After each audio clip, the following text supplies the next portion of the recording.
I still find it strange that I didn't even know you had another child. I thought you just had the one originally. So, this one? There we go. Hello. We all good? We're all fine.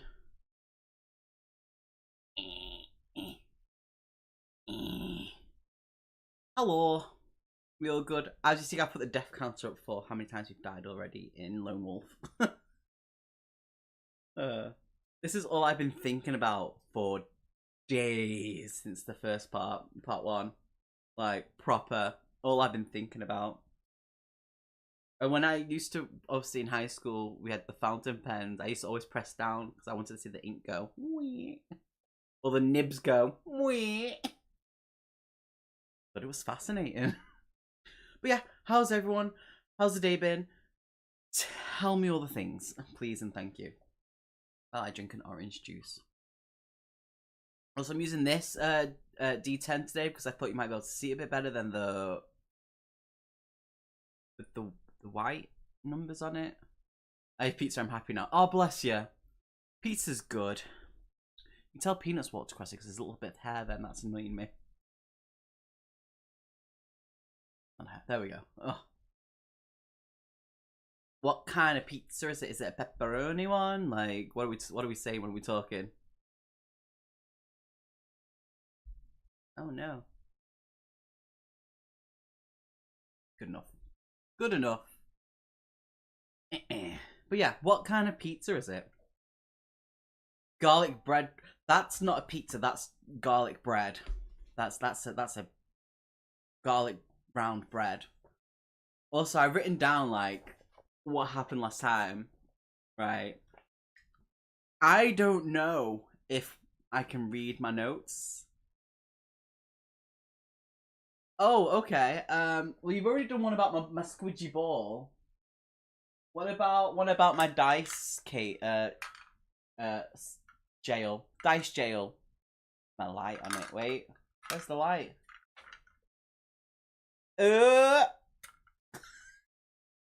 I'm gonna give you weird things just because the fact you just like the fuck, and it's like right about this. You ask a question, you're gonna get something weird back. Yes, the door opens and everything.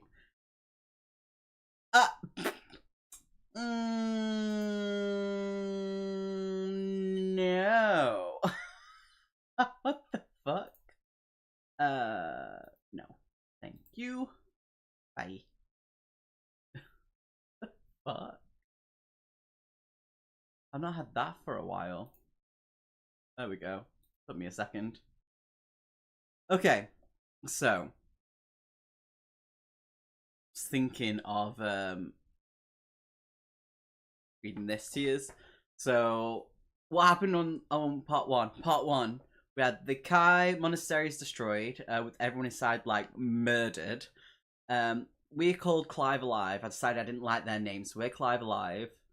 And we survived because we're a fool and we bumped our head on a log and knocked ourselves out. And then we decided to let the king know, while also being like, I will get my vengeance. And then while traveling, we kind of like killed whatever was around us. And we bumped into some refugees, and then we found out that up north where Toran is, it's fallen, like gone. That's where they've come from. And then while we were learning this, we got attacked. We killed whatever it was that attacked us. We find some of the king's men and we're like, yo, we need to get to the king to tell him. And they're like, yo, we've got a horse. And then we use that horse to get to a place, and there's a huge battle going on, and we realize that the prince, the child of the king, is there fighting. And he gets like brutally wounded. He's like mortally wounded even.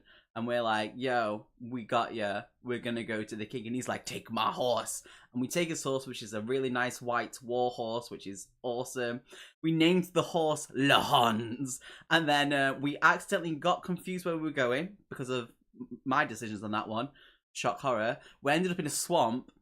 And then we proceeded to accidentally drown the horse in mud, and Le Hans died. And then we got out. We found like a cabin and a shed, looted around the cabin a little bit, got some cool things. Went to the stable, found a new horse that we chased for like 3 hours because we accidentally scared it. But we've got a horse, and we are now going to continue from where that point was. So we need to get to Holmgard, report to the king about the monastery and that his son gave him a specific message about going somewhere to, there's something in this place that we need to get. And we also need to get revenge. So that's where we're up to. There we go. That's me trying to read my notes and guess what it read.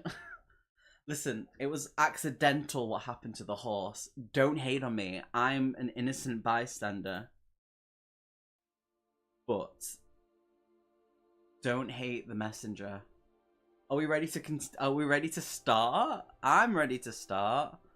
I need more dice. Ones where we could probably see things clearer on here, I think. Right. So, we're up to 206. We just got the horse. We got a new horse we've called Clone of Lahans. The path soon joins with a main highway, where a sun-bleached signpost indicates 2 directions, Toran to the north and Holmgard to the south. You turn towards the south and set off towards the capital, turn to 224. Now, the one thing that I did notice was, let me just put you over here and I'll read the chat over here. Yeah, I've got a dice jail. Took you a while. This thing, there's a dice in there. It's got a light on it. Wait, where's my light? Shiny. Because I roll bad, right? I need a jail. Now, the one thing that I know that we do have is that when we go to a new section, we do level up because we got the discipline of healing. So, we're going to go to 224. Put my pencil up there before it falls out. Don't hate. 224. Let's heal that for 1 point. Alright, seriously, you asked me weird questions. I'm going to give you something weird back. What was it? 224. Let me just make notes of this. You have ridden for several miles and have seen no sign of refugees or enemy soldiers. You continue to ride as fast as your horse will carry you until you find yourself approaching a high ridge. You feel confident that you will be able to see the capital from this high vantage point. As you crest the peak of the ridge, the side that meets you on the far side is one that fills you with hope. But you quickly discover that there is also a new challenge which must be overcome. Turn to 153. Oop, 153. Joys of turning all these pages. Oh, this is a long one to read. Let me just go up, heal again. Oop, apparently I can't write numbers down. In the distance, you see the tall, grey-white walls and glimmering spires of Holmgard. The colourful banners of the city's guards are fluttering from the battlements in the fresh morning breeze. Stretching out towards the east, the mighty river Eldil wends its way from its source in the Derncrag Mountains. Oh my god, these words. I forgot about the weird spelling. Or through the capital and out towards the broad estuary of the Home Gulf. Fucking hell. When you turn your gaze towards the distant western peaks of the Derncrags, there you behold a sight that blights this magnificent landscape. Hovering among its jagged mountain tops, like dark and malevolent storm clouds, are swarms of Cran. They are mustering their numbers in preparation for an attack on the capital. In the narrow mountain passes below these swarms, you see vast columns of enemy troops on the march. Clearly, your intention is to Clearly, their intention is to assault and lay siege to Holmgard. You estimate that the main body of their vast army is now no more than 2 days' march from the city's walls. The king's highway from Holmgard to Toran crosses the fertile rolling plain and farmland surrounding the capital.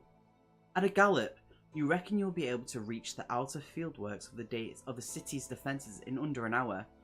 But to do so on horseback would entail having to cover several miles of open countryside without any protection overhead. This will make you vulnerable to attack from the air by marauding Cran. You ponder the alternative routes that could bring you to the capital and determine 2 other options. Nearby you can see a small river. It is the down. Oh my god. Tributary of the Elidil. It wends its sluggish way across the plain and flows into the Elidil less than a mile from the walls of the capital. If you were to abandon your horse, you could use the gentle current of the dune, whatever it's called, I don't know, to carry you downstream towards the city's outer defences. The river's banks are steeply undercut for most of the way, and they would offer you some cover as you approach the fieldworks. Or there is the final alternative. Situated between the river and the King's Highway is a vast burial ground. This place is called the Graveyard of the Ancients. It was constructed many years ago, in an age before the Summerlending laid claim to this land, and transferred it into the fertile wonder you see today. The tombs and crumbling monuments of this ancient necropolis would certainly conceal your approach to the city, but it is a forbidden area. You shiver when you recall tales you have heard about the nameless horrors which supposedly lie here still, in restless sleep, waiting to corrupt and consume the unwary trespasser.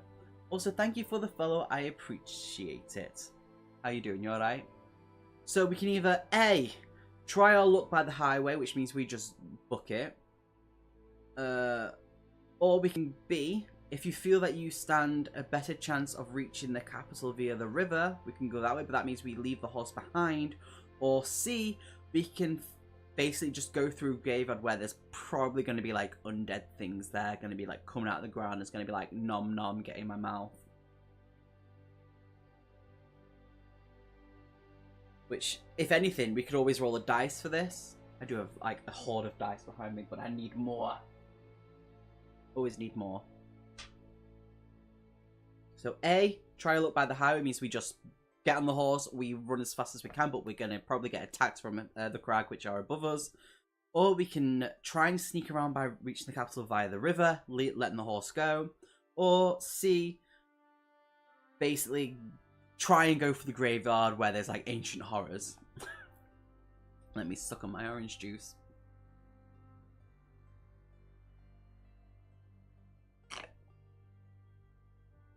Because the fastest way would be to huff it with a horse. But that also means we're going to get attacked quite a lot, probably. A or C? A or C? You don't want to do B, the safest option? Okay. 1 to 3. Okay, let's roll for this. Okay, 1 to 3. We huff it by horse. 4 to 6, we're going through the graveyard. Okay, we ready? Okay, we're going through the graveyard. That actually worked. Yeah, we're still going for the graveyard. I rolled another 5. Okay. Oh, you bastard of a dice. Why is it when I need you to roll low? Right. We are going to go through the graveyard. So, we're going to 329. How dare you? Right, 329. Come on. Okay. As you descend the ridge towards the Graveyard of the Ancients, you become aware of a strange mist that swirls all around this great and forbidding place. It rises up from the fissures in the ground and from out of the cracked and crumbling tombs of this cursed necropolis. This heavy air is damp and foul and, oh my god, redolent with decay. It feeds a blanket of low cloud, which keeps the graveyard locked in a perpetual gloom. With growing, oh my god, trepidation, you make your way towards its broken gate. As you draw closer, a creeping chill seems to penetrate your very bones. You are less than 100 yards from the shattered entrance when your horse becomes startled. No matter how much you urge him on, he refuses to go one step closer to this dreadful place. Reluctantly, you are forced to abandon your horse and continue your final approach on foot. You also, I think 27 is the max we can go to. So, we turn to 284. Well, Lehon's number 2's gone, you bastard. 284.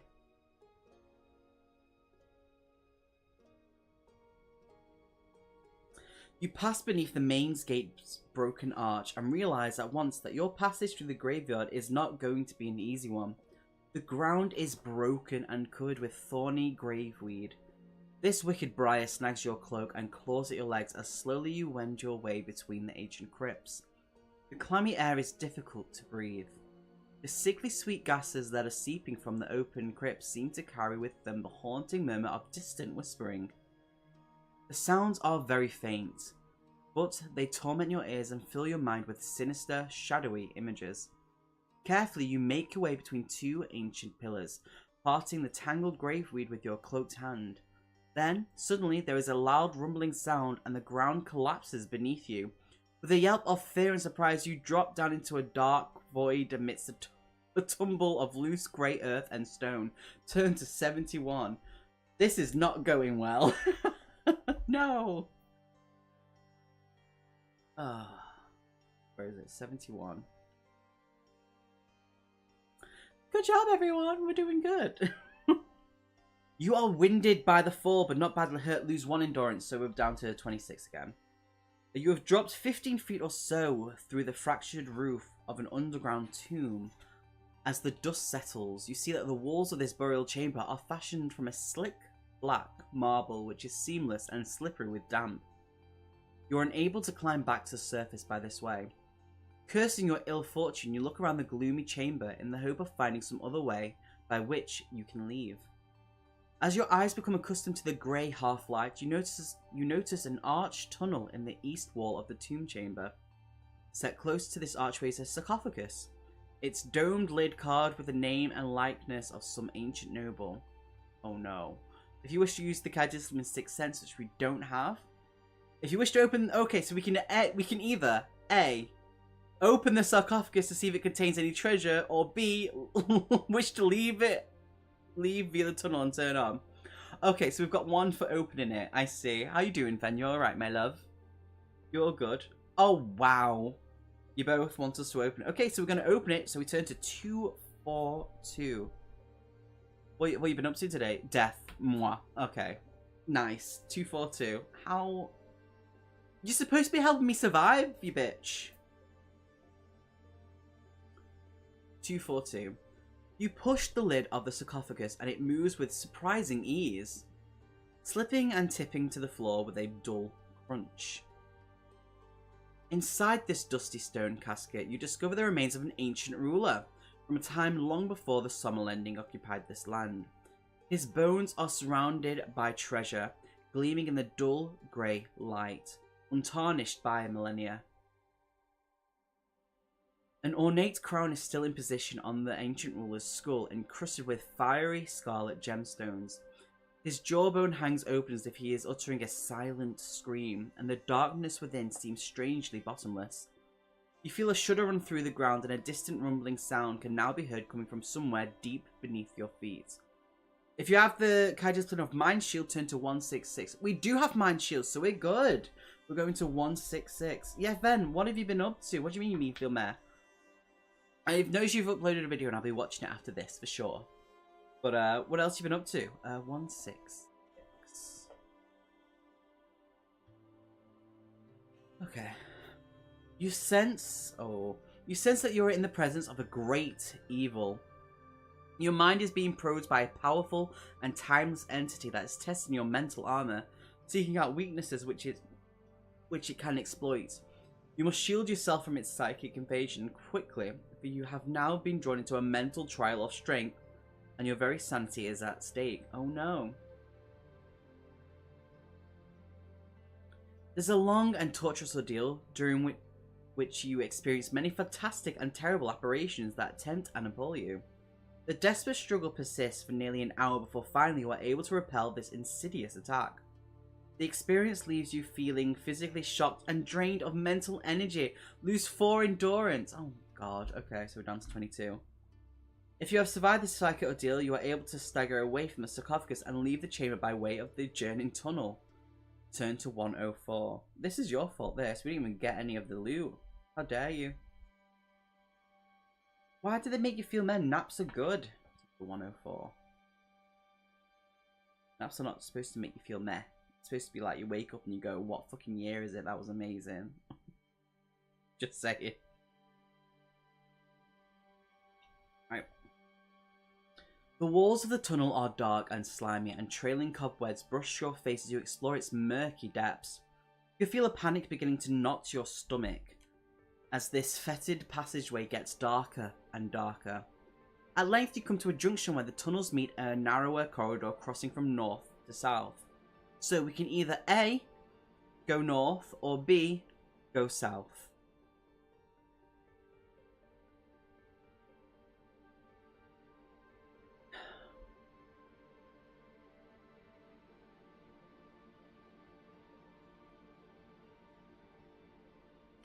Just shrug. Okay. Oh, we got one for south. Okay.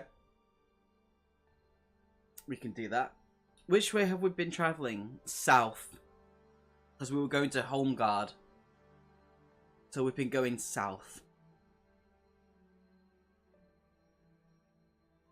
South. Okay. Return to 100.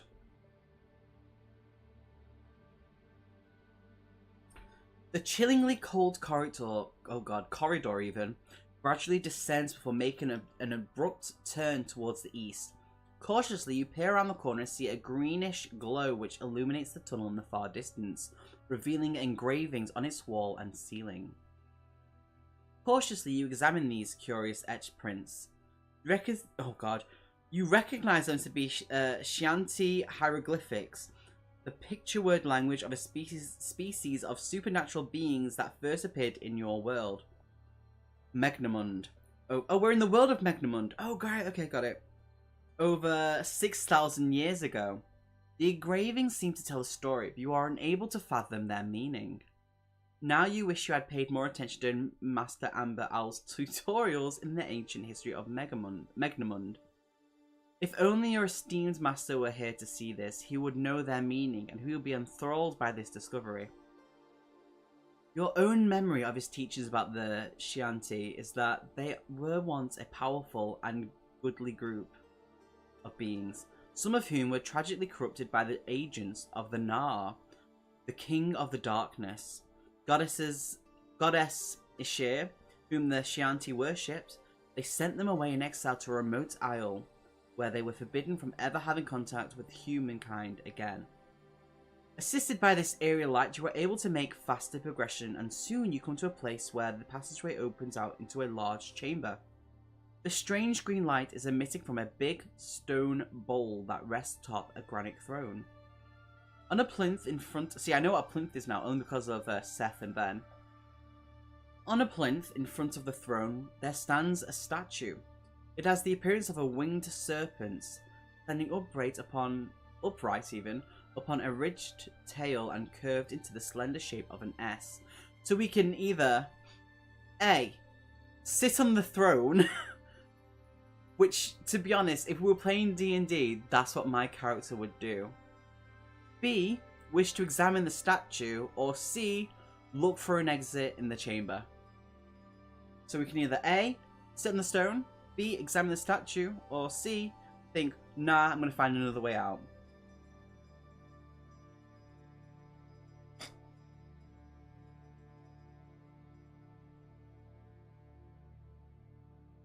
You and statues and exploding. Oh, okay, so 1 to 3. Okay, so 1 to 3. We're gonna sit on the throne. 4 to 6. We're touching the statue, okay? Looks like we're sitting on the throne. Fuck y'all. God damn it. Right, turn to 161 to sit on the throne. Let's see, 161.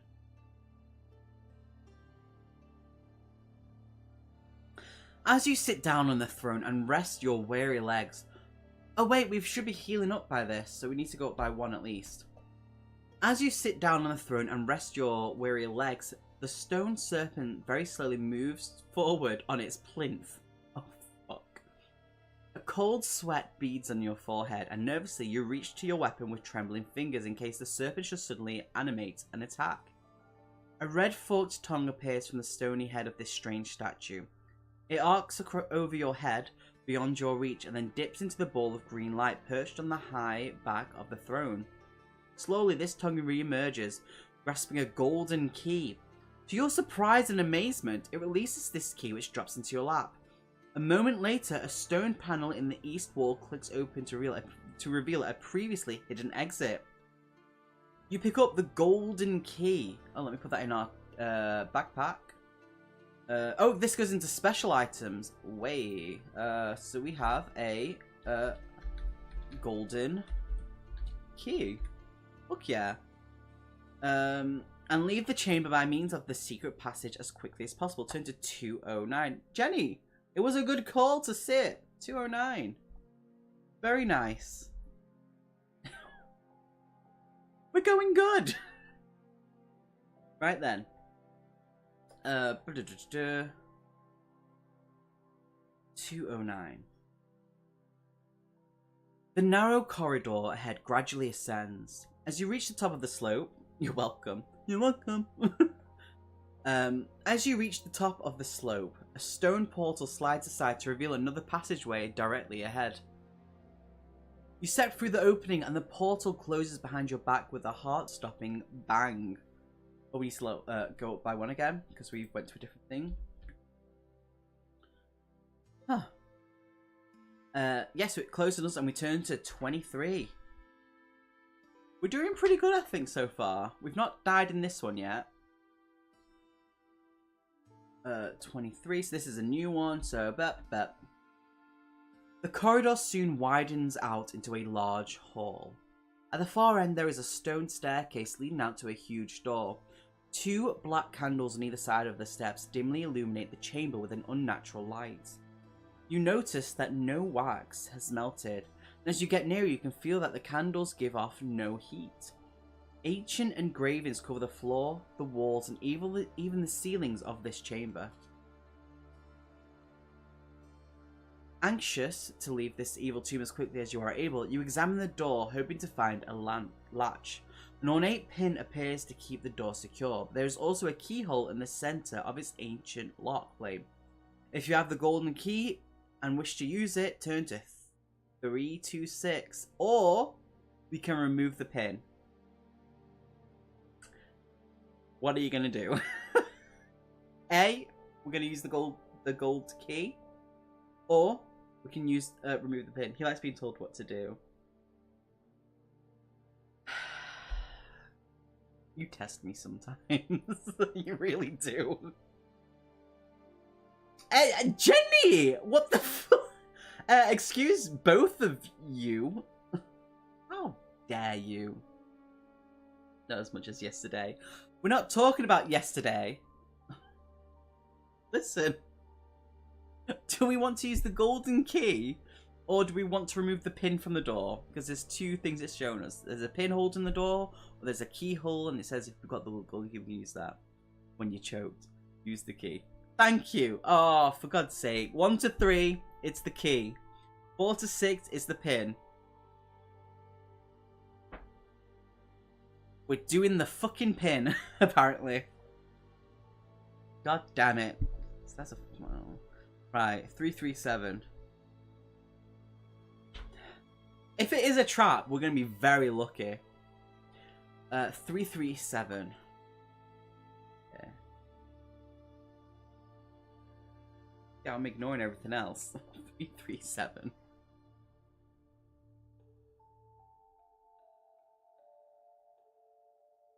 Okay. Just as the ornate pin lifts clear of the lock, there is a deafeningly loud crack of breaking stone. Pick a number from the random table. Oh, we got a roll. Okay. If you possess the kind discipline of hunting, which we do, add 1 to this number. Oh, so that's a 10. So it's a 9. So we're going to 317. What have we done? 317. Dear God, please don't let us die this fast.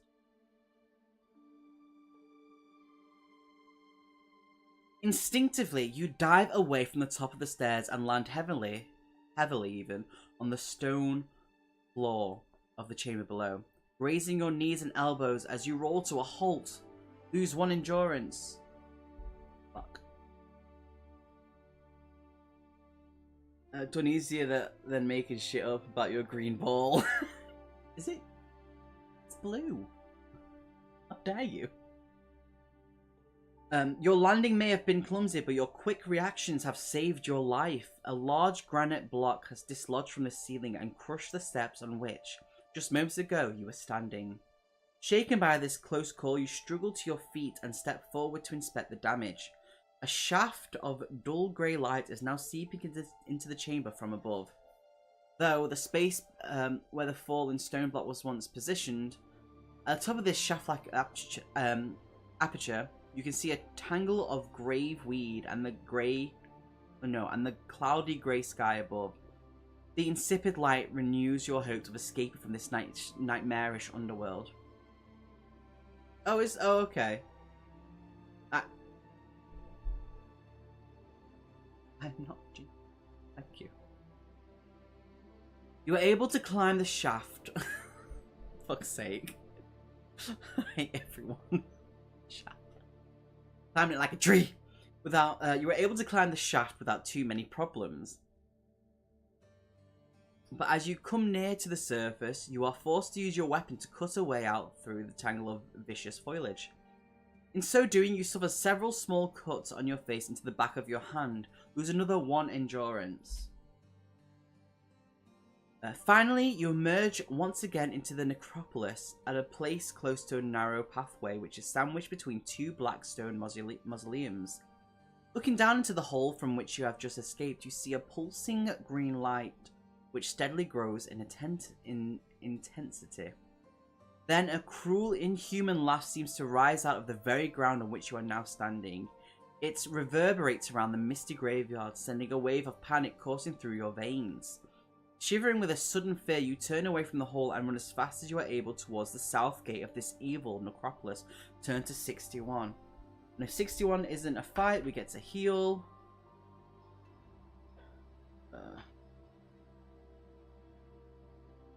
Which we do, we get to heal, even better. I'm not Ginger, how dare you? How dare you? The moment you pass through the graveyard's south gate, you feel as if a great weight has been lifted from your shoulders. Cleaner air clears your lungs and your head, and the feeling of fear and dread that has haunted you ever since you first set foot in the necropolis now melts away like snow in spring sunshine. Revitalized by your successful escape, you pick up your pace and settle down into an easy run towards the distant perimeter fieldworks. This high log wall extends all the way around the city and provides Homeguard with a defensive line running parallel to the main city walls. As you head towards the sentry post, you begin to hear the excited shout of the guard stationed all along the log wall. They are cheering you on. You give thanks to Kai and Ishir that they recognize you, but you must appear a ragged and suspicious figure. Your cloak is torn and hangs in tatters. Your face is scratched and blood smeared, and the cloying grey dust of the graveyard of the ancients covers you from head to toe. It is only when you are splashing across a shallow stream less than 100 yards from the gate to the sentry post that the full horror of your graveyard encounter finally catches up with you. Your heart begins palpitating wildly and all the colour drains from your face, leaving you feeling nauseous with a ghost-like pallor. The last thing you can recall before shock and exhaustion rob you of consciousness is falling forward into the outstretched arms of 2 summer-lending soldiers who have run from the sentry post to help you. You may wish to note on your action chart that you have survived the perils of the graveyard of the ancients for future reference. You know what? I will put that on. I survived! Where am I putting this in? In the action chart. I don't have an action. Where? I'm just going to put it here. I'm going to...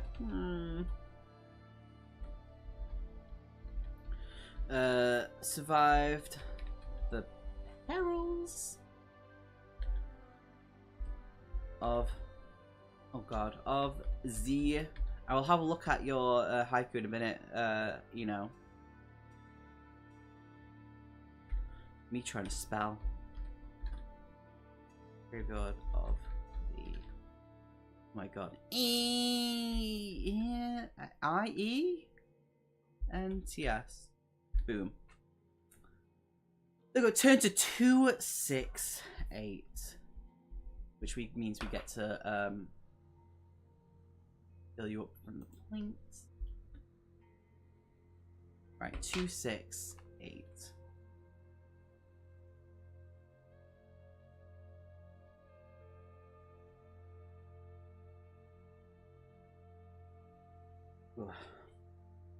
You black out for only a few minutes before you are revived with a measure of strong spirit.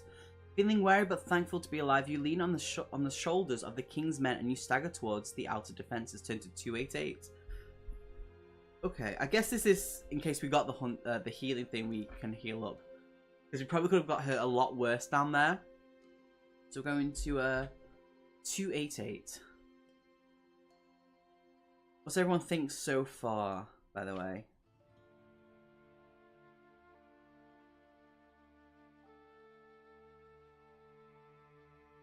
Not ginger.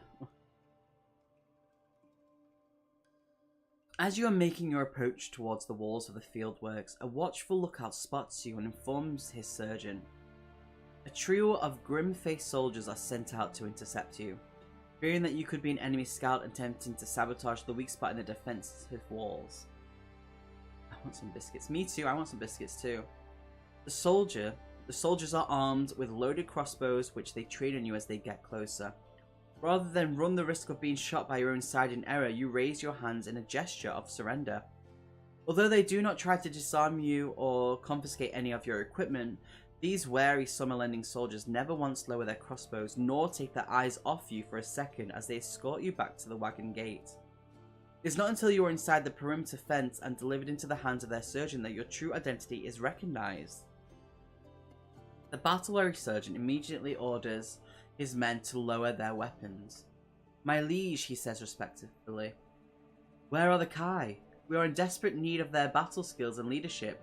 The enemy press us most cruelly in the outer northern wall, and our casualties are mounting high." Sadly, you inform the brave soldier of the fate that has befallen your kin, and the urgency of their desire to see the king and report the calamity. He is visibly shaken by your news, dumbstruck by the shock of it. He motions to his men to return to their battle stations on the outer wall. Then, he asks you to follow him while he tries to locate his commanding officer. Eventually, he finds the officer, a young lieutenant, busily overseeing the reinforcements of the river barges. When you tell him your account of what has happened and how you have made your way here alone, he too is visibly shocked by the dire news. With a trembling hand, he signals to his surgeon to go and fetch 2 horses. We've got another horse! We have Lahon's 3! While you are waiting for his order to be carried out, the lieutenant offers you some food and wine from his backpack. Restore 3. We only can restore it once, but I'm taking it. You are finishing your meal when the surgeon returns with 2 saddled horses. The fair-haired young lieutenant motions you to join him, and together you mount up and ride towards the main gate of Homeguard. We finally made it to Homeguard though, I think, so we're good. 129. Horse, we killed 1 horse. Accidentally it drowned in mud in a swamp. Because I'm smart. Into 129.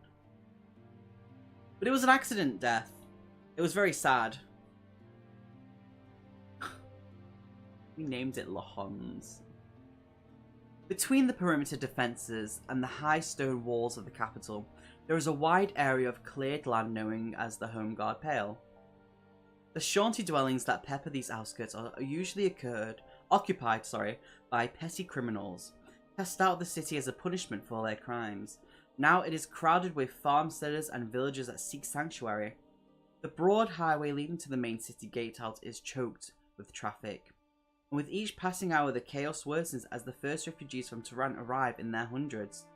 The soldiers of the Homeguard garrison try desperately to keep the highway open, for it is the only means by which troops can pass from the city to reinforce the northern perimeter. It takes you and the young officer an hour to reach the city gatehouse, a ride of less than 2 miles. Waved on by the hard-pressed gatehouse guards, you pass through the archway and the tunnel beyond, 100 yards in length, and then emerge into Venus Square.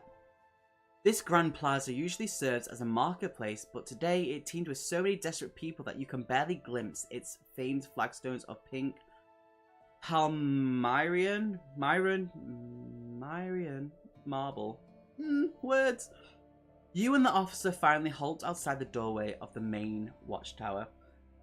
It went, hey Hawk, how you doing? We did not. We escaped, but it's still probably rotting in the mud, to be honest. So we can either A, follow the officer. Or we feel we stand a better chance to making our way to the king, we can go on our own. So A, we follow the officer, or B, we're gonna find it on our own. Yeah, Hulk, how are you doing? How's life? How's things? What have you been up to, my friend?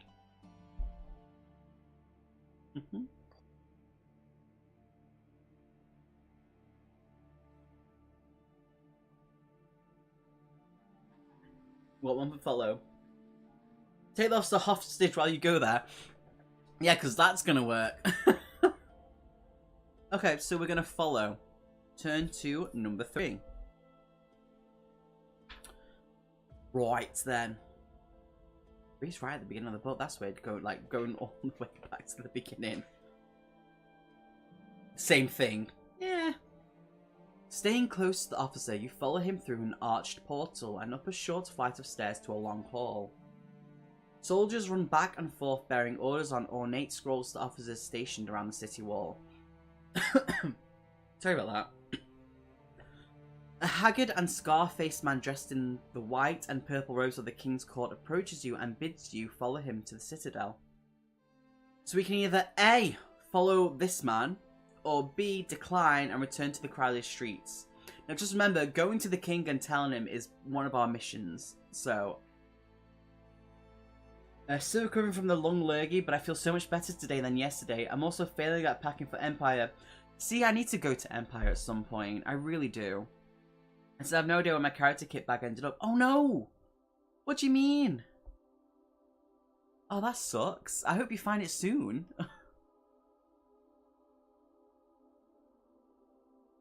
I do hope you find it soon.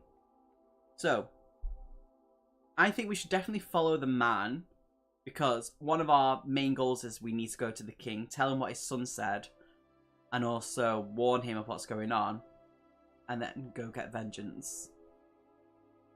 Just saying.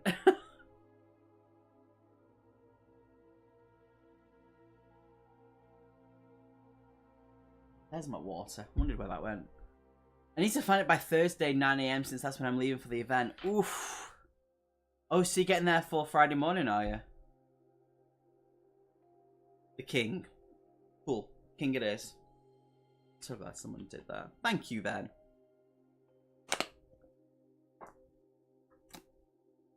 Probably have a glass. It's easier to suckle from, I guess. Thank God, I've got a glass right here. Let me suckle it from the glass instead. So we shall be going to the king. Even better.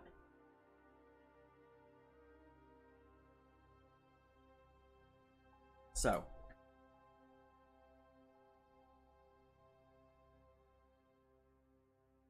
To follow this man, we turn to 196. So let's do that.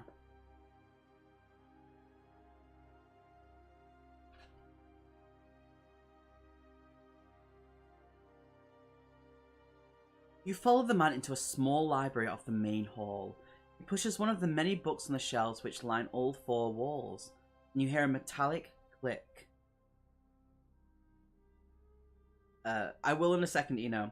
One section of the bookcase slowly slides back to reveal a hidden passage. You walk for nearly 10 minutes along a dark and winding corridor and then start to climb a steep staircase to a small wooden door. The man presses a secret catch and the door opens. You enter a large, plushly decorated bedroom with a large marble bath that takes up one corner of the room. The man suggests that you refresh yourself here whilst he seeks an audience with the king. You bathe quickly and change into some white robes that have been left out on a large marble table. Shortly, the man returns and leads you through a long corridor lined with exquisite tapestries. You finally arrive at a large door guarded by 2 soldiers wearing silver armor. You are about to meet the king. Turn to 350. Right, let me read this haiku then. That Eno has written in his fancy writing. This afternoon's our intended arrival, giving us Friday morning and afternoon setup camp. Oh, sweet, okay. Let me have a look at this. Oh, I see. Rolls echo, despair, dice clatter and roll. Bars of velvet look risen. Yes, that is perfect, and it pleases me a lot. Just so you know. Thank you. Right, where are we up to? We're about to meet the king, so we turn to 350.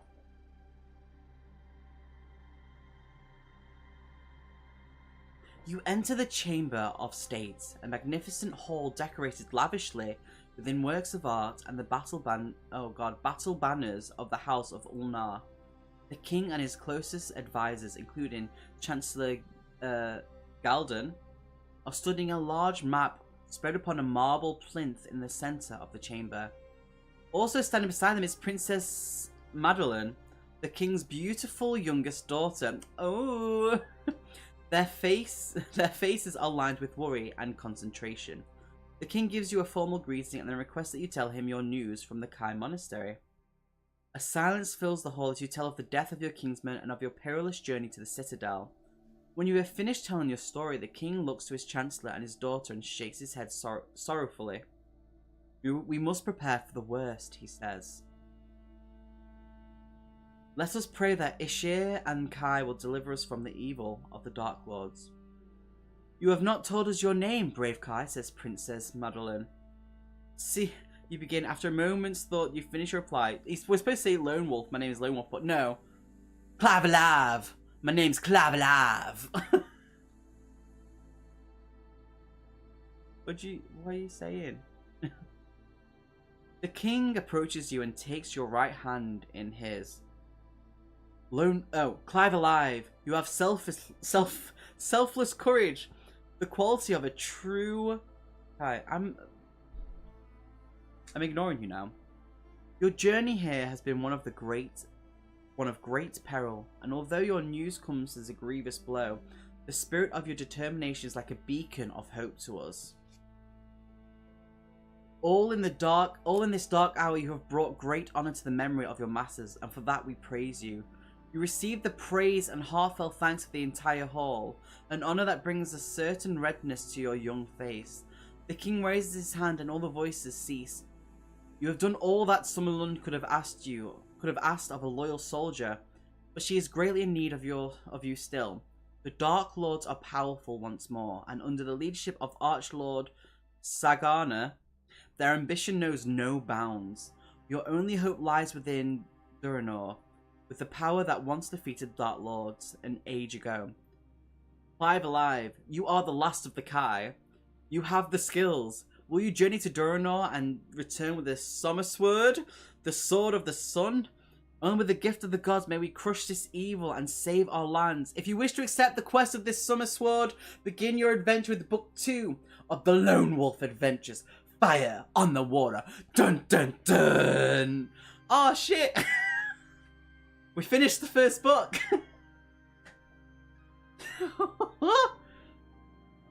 We're on book 2! Damn! Okay, so I love this so fucking much. So much. Oh, I think, yeah, I love this series already. It's very good. And the fact that we've actually managed to do it, the first book. Yeah. And I only died twice, both times by misreading the dice rolls. Oh yeah, that's true. Do you like how we've got a death counter above us now? We've done well! I'm proud of us. Well done, everyone. Thank you for keeping us alive as long as possible. We've not died for an hour. We're good. Damn, let me just put this. Wow, okay. Bizarre. That's weird, because this is all about the first book, Flight from the Dark. But we've finished it now. What to do? We can rectify that. No. Be nice. We just get... Boom! I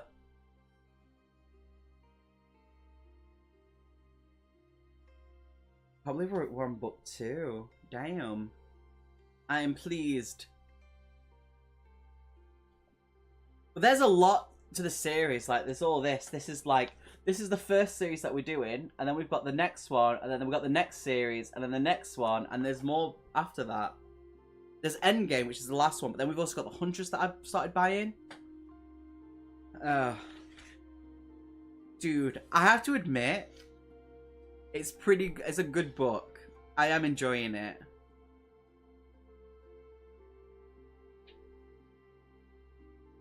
And then in the book too, it literally just, it tells us a different story. But I think I'm actually going to end it there because this one needs its own intro and stuff.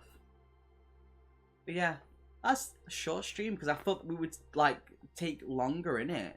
Oh, there's really cool pictures in it. Sorry, I just saw pictures. The second one, we're going to do another day. I think we're going to have to start a second one tomorrow. But yeah, that's it. That's it. We're done. GG, everyone. Good day. Wow, okay. Let me just mark down that we're ready for book 2 now. I've still not got the spear that I rolled that I can get a bonus for. I've still got a golden key. No, I can't. We have to... It needs its own thing. I can't. I'm actually going to call it there. I'm sorry. I'm so sorry. I'm going to call it there. But now I know next when we're going to do this one, we'll do it for a full stream. Because if it doesn't... It only takes around 3 hours to do a book. We can do this one next time in one full one. So I think that's going to be the plan. But yeah. Ta-da. Thanks for joining me, I guess. I'll bring you over here so I can look at you all. Yeah. There we go. Right. Oh, thank you for playing. Right. Cheers. Mucho lovo. Thank you for the 12 minutes I was here. No, it's... Oh, no, Hawk! No. So... Alright, then, everyone... No, so we're gonna continue with this tomorrow. I will start another stream tomorrow to start this book. It'll be a bit earlier than 4:30. Just because I believe I'm on an early on Thursday. So... I want to make sure I've got time to chill. So we'll have like a good 3.5 hour stream tomorrow doing this. But yeah, thank you everyone. Much love, and I'll catch you later. Thanks for being here for the 12 minutes, Hawk. You're fucking awesome. Tomorrow's D&D night, so I doubt I'll be there for much of it. No, seriously, don't even worry about it. I hope you have an amazing time doing D&D. I go get food, then Fallout. Yes, Ven will be streaming Fallout 3. From the start in a bit, if anyone does want to go and check him on the Twitch at Vens_corner. So, yeah. Much love. I'll catch you all in a bit. Stay awesome. I can't believe we finished the book. I thought it'd be a bit longer. I love the book so much.